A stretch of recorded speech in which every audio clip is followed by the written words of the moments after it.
তো hello everyone, তো তোমাদের সাথে আমি অনেকদিন পর নিয়ে এসেছি আমার মোস্ট রিকোয়েস্টেড ভিডিও, যে দিদি তোমরা কিভাবে গেলে, কত কি খরচা হলো, কীরকম কি ডিটেলস সমস্ত কিছু একটা ভিডিও দাও।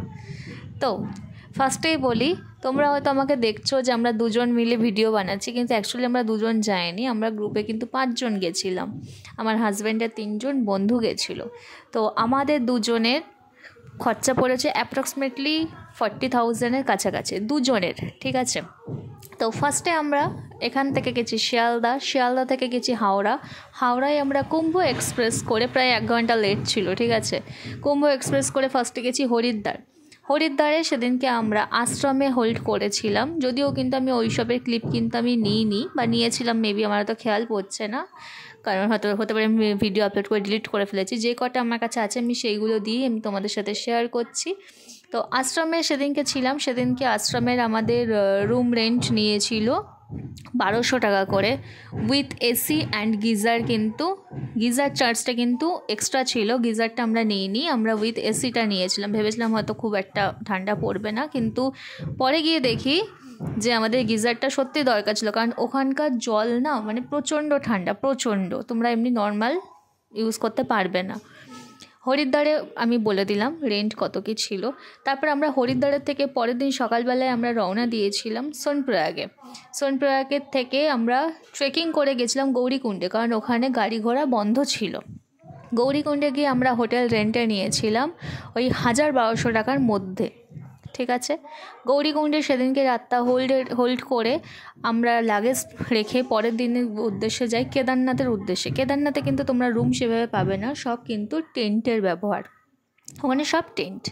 ওইখানে টেন্ট তোমার গিজার দিয়ে স্টার্টিং প্রাইসই হচ্ছে 1,500 টাকা, কারণ টেন্টটা আমাদের ছিল একদম মন্দিরের কাছেই, ঠিক আছে, কেদারনাথ মন্দিরের কাছেই। তো কেদারনাথের রেন্টটাও গেল। তারপরে যখন আমরা ফিরলাম তখন ওখান থেকে আমরা ছিলাম, যেহেতু আমরা বদ্রীনাথের প্ল্যানিং ছিল, ওইখান থেকে আমরা আসলাম সোনপ্রয়াগের প্রাইসটা একটু হাই, ওখানে তোমরা 1,500-1,700 টাকার নিচে কোনো রুম পাবে না। আর গিজার তোমাদের লাগবেই, ফ্যান তোমাদের চালাতে হবে না, গিজার ছাড়া তোমরা ওখানে টিকতে পারবে না, ঠিক আছে। ওখানকার রুমটা একটুখানি হাই, 1,500-1,700 টাকার থেকে তোমাদের স্টার্টিং গিজার দিয়ে, আর গিজার ছাড়া তোমরা অনেক কমেই পেয়ে যাবে, কিন্তু ওখানে কিন্তু গিজার ছাড়া কিন্তু হবে না। তারপরে আমরা বদ্রীনাথে গেলাম সারাটা দিন। ওখানে আমাদের গাড়ি ভাড়ায় লেগেছিল 9,000 টাকা, ঠিক আছে, 9,000 টাকা লেগেছিল।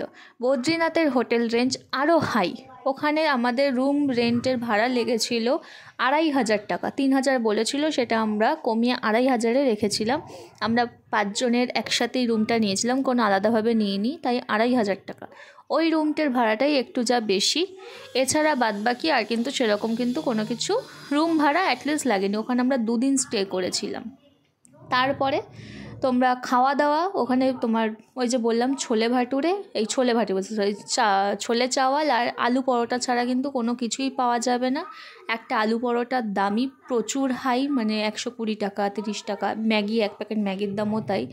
তো খাওয়া দাওয়া নিয়ে একটু আমারও সমস্যা হয়েছিল, কিন্তু কিছু করার নেই, পেটের জ্বালায় তো খেতেই হবে। তো টোটাল আমাদের খরচা হয়েছিল 40,000-এর কাছাকাছি।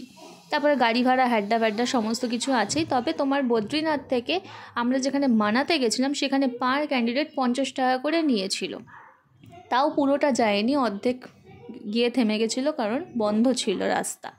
তো এই হচ্ছে আমাদের পুরো ফুল ট্যুরের ডিটেলস আমি তোমাদেরকে বললাম। কিন্তু তোমাদেরকে আমি সবাইকে রিকোয়েস্ট করবো একবার হলেও কেদারনাথে যাও, আর হ্যাঁ, ট্রেকিং করেই যাবে, ঘোড়া বা হেলিকপ্টারে যেও না, তাহলে সেই ফিলিংসটা আসবে না। আমরা যে হেঁটে গেছি এতটা কষ্ট করে, বিশ্বাস করবেন না, যখন মন্দিরের সামনে গিয়ে যখন আমরা দেখছি যে আরতি হচ্ছে ভোলে বাবার, মানে লিটারেলি আমাদের প্রত্যেকের না চোখে জল চলে এসেছিলো। তো আমরা বলবো সবাই একবার হলেও হেঁটে যাও অন্তত।